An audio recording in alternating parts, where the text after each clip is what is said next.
Olá! Na aula de hoje, vamos ver sobre as técnicas básicas para identificação, amplificação e clonagem de genes. O primeiro produto, farmacêutico que a gente conhece, que veio da engenharia genética, foi a insulina. E o segundo produto foi o hormônio, HCG, foi em 1985 que ele foi produzido através da inserção em Escherichia coli. A gente já vai ver os processos, como que isso acontece, E aí ele foi aprovado, um produto, da engenharia genética para seres humanos e aprovado aqui pela organização Food and Drug Administration nos Estados Unidos. Bom, nesta aula nós vamos ver técnicas eficientes de genética molecular que possibilitam aos pesquisadores criar genes a partir de componentes derivados de diferentes espécies e expressar esses novos genes tanto em bactérias como em células eucarióticas. Para isso, o primeiro passo é, num tubo de ensaio, montar o gene. Como que isso é feito? Então, é feita a partir da sequência que codifica o gene, a sequência codificadora do gene, e as sequências reguladoras que vão levar esse gene para serem expressos nas células de Escherichia coli. E a partir da montagem, então, desse gene em tubo de ensaio, ele é introduzido, então, nessas bactérias vivas. E a partir daí ele é expresso. Muito do que sabemos sobre a estrutura de genes se deve a estudos moleculares de genes e cromossomos, alcançados pelo desenvolvimento das tecnologias de recombinação do DNA. Essas técnicas de DNA recombinante começaram praticamente com a clonagem de genes específicos, E para essa clonagem de genes específicos ocorrer, o primeiro passo é o isolamento desses genes, Depois eles são inseridos, aí vem parte de inserção, em pequenos elementos genéticos. Aí tem que ter, onde eles são inseridos, tem que ter a capacidade de se replicar. Esses pequenos elementos genéticos autorreplicantes são chamados vetores de clonagem. E após eles são amplificados. O que é amplificação? É a replicação dos plasmídeos ou do cromossomo viral, desse elemento, desse vetor de clonagem. Geralmente só ocorre numa célula hospedeira apropriada, mais usada é a Escherichia coli. Nós não podemos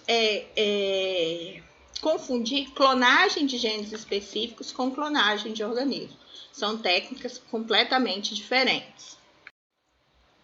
Bom, o isolamento e a clonagem de um gene específico é um processo bem complexo, Então, esse gene, depois que ele é clonado, ele pode ser manipulado e pode-se estudar a sua estrutura e a sua função, Geralmente, o gene que é clonado, ele é sequenciado, então é descoberta lá as suas sequências nucleotídeas.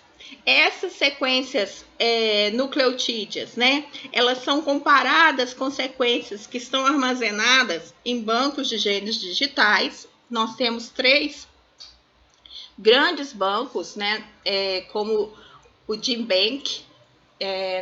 No capítulo 15 do livro do Studer, ele fala sobre esses bancos. A gente ainda vai falar mais sobre eles também. E a partir dessas comparações, a gente consegue, muitas vezes, deduzir a função de um gene com base na semelhança com outros genes cujas funções já foram conhecidas. A partir das sequências nucleotídeas de um gene e conhecendo o código genético, o código universal, é possível prever também a sequência de aminoácidos do polipeptídeo que vai ser produzido a partir desse gene.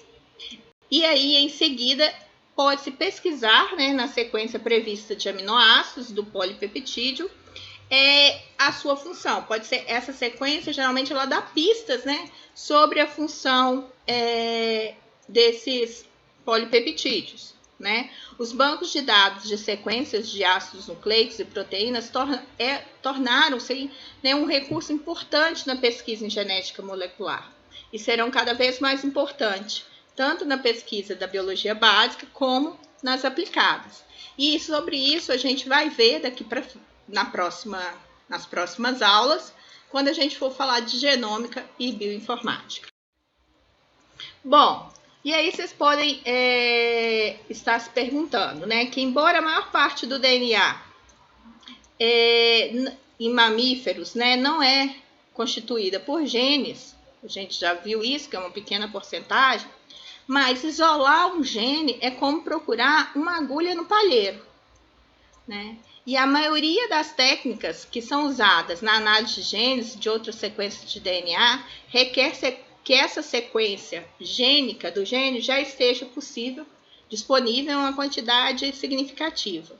Então, como é possível identificar o segmento de uma molécula de DNA que tem apenas um gene e isolar quantidade suficiente dessa sequência na forma pura para que seja possível fazer análises moleculares de sua estrutura e função?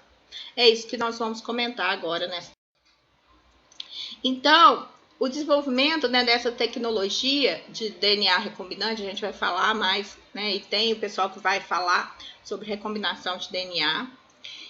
E junto com a tecnologia da clonagem gênica, muniu, né, os geneticistas moleculares de métodos pelos quais genes ou outros segmentos de grandes cromossomos possam ser isolados, replicados e estudados por técnicas, né, de sequenciamento de ácidos nucleicos, por microscopia eletrônica, por outras tantas técnicas analíticas, né? Na verdade, existem duas metodologias para amplificação de gene. Uma metodologia que a gente fala que ela ocorre em vivo e a outra in vitro. A metodologia in vitro, né, a gente parte de sequências nucleotídeas curtas de cada lado, próximo a essa região, essa sequência do DNA de interesse. E a metodologia in vivo, né, como que ela é feita, então, né? Primeiro, a gente tem que produzir um mini cromossomo, né? Então, nessa tecnologia in vivo, né, esse gene de interesse, ele tem que estar presente nesse mini cromossomo. Como que a gente faz isso? São duas etapas. Na primeira etapa, a gente tem que fazer a união da molécula de DNA com o gene de interesse com a molécula de DNA que vai funcionar como vetor. A gente já vai ver daqui a pouco exemplos de tipos de vetores, né? Então, para isso, a gente também vai ver que a gente usa enzimas de restrição, que vão cortar, e depois com a enzima ligase, eu vou montar, então, esse meu mini cromossomo, que é autorreplicante. Vamos ver isso também. Depois, esse mini cromossomo, ele é inserido, geralmente, na bactéria E. coli, que aí, com a replicação dessa bactéria, e mesmo com a replicação separada do plasmídio, por exemplo, essa sequência, né, do gene, ela vai sendo replicada. A gente fala que são duas etapas, por quê? Porque a gente tem essa primeira etapa, que ocorre in vitro, essa manipulação aqui do DNA, e a segunda etapa, que ocorre em vivo, né, que eu coloco na Escherichia coli, e ela que faz essa amplificação dessa sequência. Aqui é um outro esqueminha mostrando a mesma coisa. Então, eu uso enzimas de restrição para cortar o plasmídio e para cortar a sequência de DNA que eu quero clonar. Eu uso a mesma enzima de restrição. Quando os meninos forem falar bem de enzima de restrição, a gente vai entender bem isso. Depois, eu uso a ligase, uma outra enzima, para unir o plasmídio com essa sequência de DNA que eu quero, né, ser clonado. E depois eu vou introduzir, então, esse mini cromossomo, esse vetor de clonagem, na Escherichia coli. E a partir da multiplicação dos plasmídios e da divisão da bactéria, eu vou amplificar essa sequência minha desse gene que eu tenho interesse. Aqui também, né, é o mesmo esquema, eu coloquei diferentes maneiras que eu achei todas as duas figuras muito interessantes na internet, não consegui escolher a melhor, eu vou explicar com as duas, que aí não fica dúvida.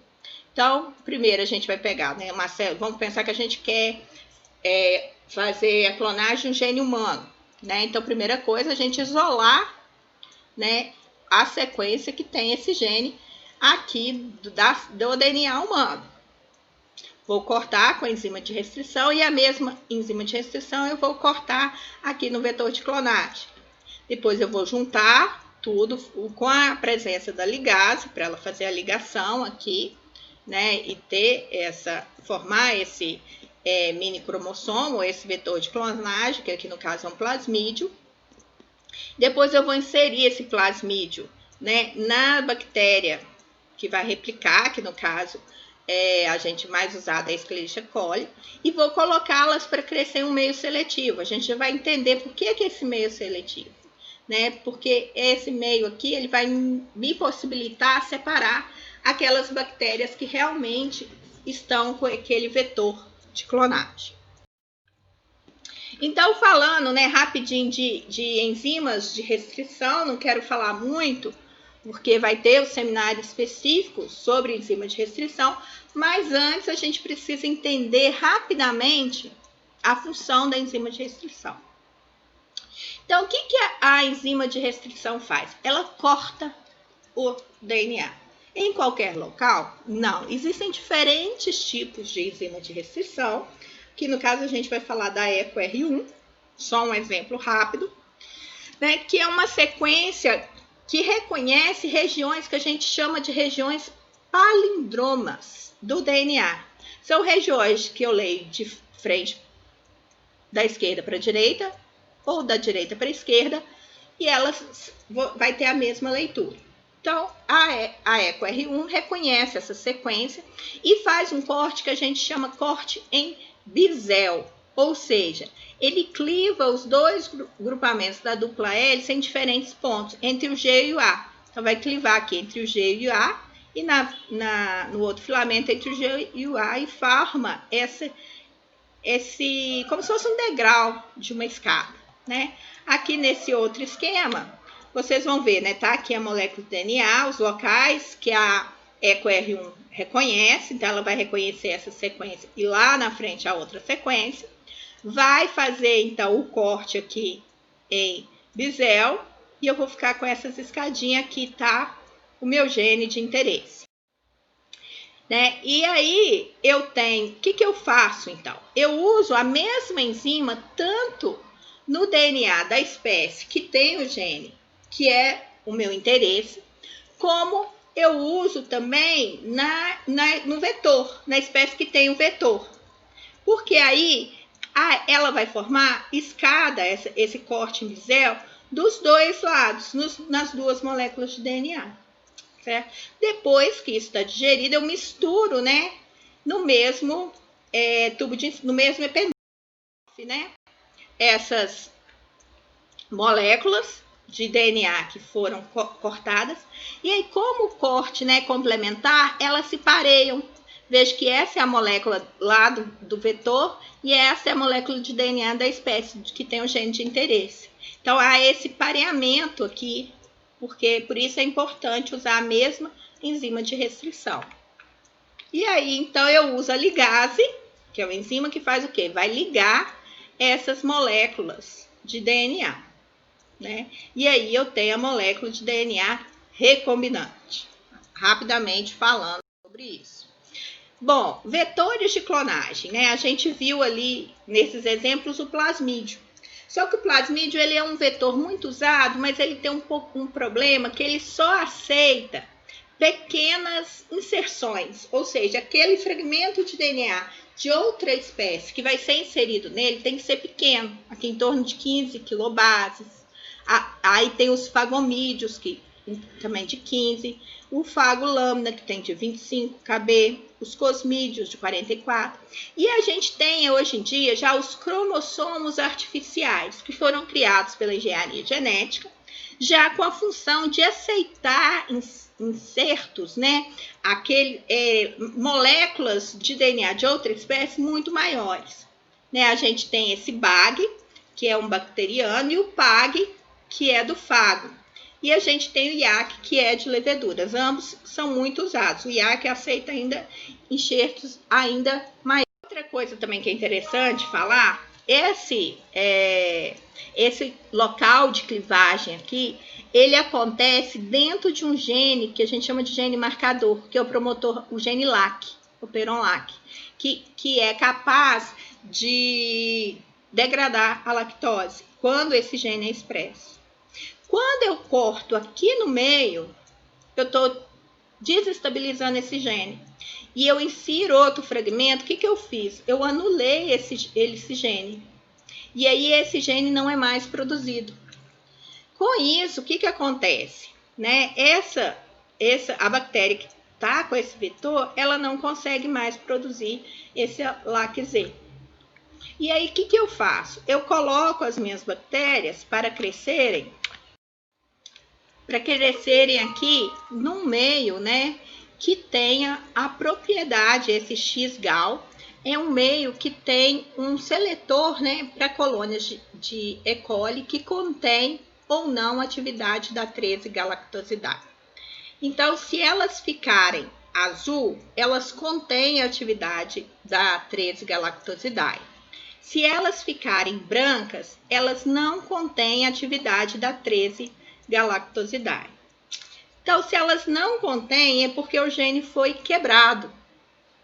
Então, as minhas colônias que têm o plasmídio, né, que tem esse vetor lá inserido, são essas colônias branquinhas, né? As células azuis contêm o plasmídio sem o enxerto, sem o DNA externo que foi inserido.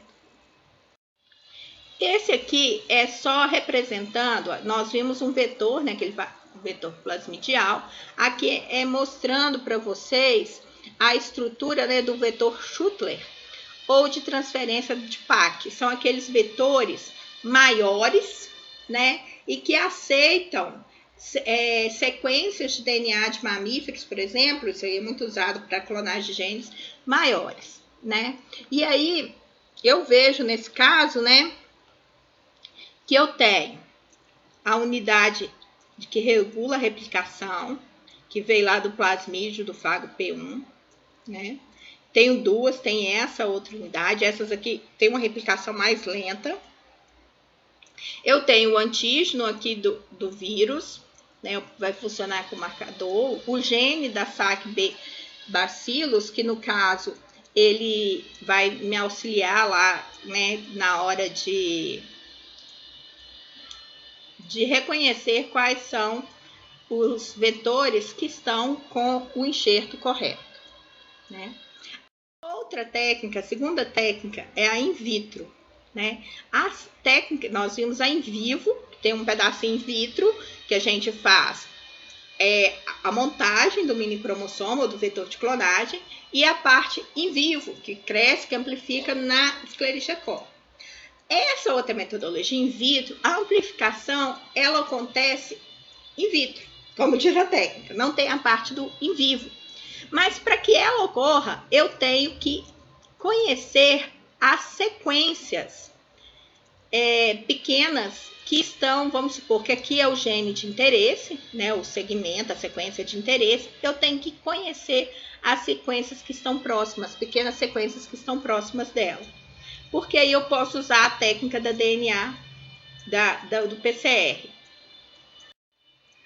Como que é essa técnica? A gente vai falar mais de PCR mais para frente, mas imagina isso aqui é uma longa molécula de DNA que tem cortando, só para mostrar que a molécula é muito grande, não dá para desenhar ela aqui. E aí o PCR são ciclos de desnaturação e renaturação. Eu coloco numa máquina que ela vai aumentar e diminuir a temperatura, é tudo programado durante um certo tempo. Quando eu aumento a temperatura em torno de 95 graus por 15 segundos, o que eu faço? Há um rompimento das moléculas de DNA, separa-se a dupla fita. E aí, nessa minha solução, eu coloquei ali também primers, né, ou iniciadores de oligonucleotídeos. E aí, quando eu abaixo essa temperatura para 55 graus por 30 segundos, esses primer, eles se anelam. Quando eles se anelam, a máquina vai lá e aumenta a temperatura para 70. E aí eu uso uma enzima, uma TAC polimerase, que é uma DNA polimerase resistente ao calor. Antigamente não existia, então a gente tinha a cada ciclo ficar pipetando polimerase. Hoje em dia foi descoberta essa polimerase em bactérias termais. E ela vai então fazer o quê? A partir desse primer, a extensão da fita. Depois, eu repito de novo a etapa 1, de desnaturação. Então, novamente, aumenta a temperatura, desnatura, vem os iniciadores, o primer, se anelam com a diminuição. Depois eu aumento de novo com a polimerase, vai ter a amplificação. Olha só, eu fiz 2 vezes, eu já tenho 4 moléculas. Se eu fizer 3 ciclos, 8 moléculas, se eu fizer 30 ciclos, geralmente, mais ou menos o que é feito, né? Aí isso tudo é programado lá na máquina, eu vou ter 1.073.741.766 moléculas daquela minha sequência. Então, eu consigo, né, essa amplificação in vitro, certo? Bom, o conteúdo dessa aula eu tirei desse livro de Fundamentos de Genética, do Smoot, e mais precisamente de parte do capítulo 14. Espero que vocês tenham gostado e até a próxima aula.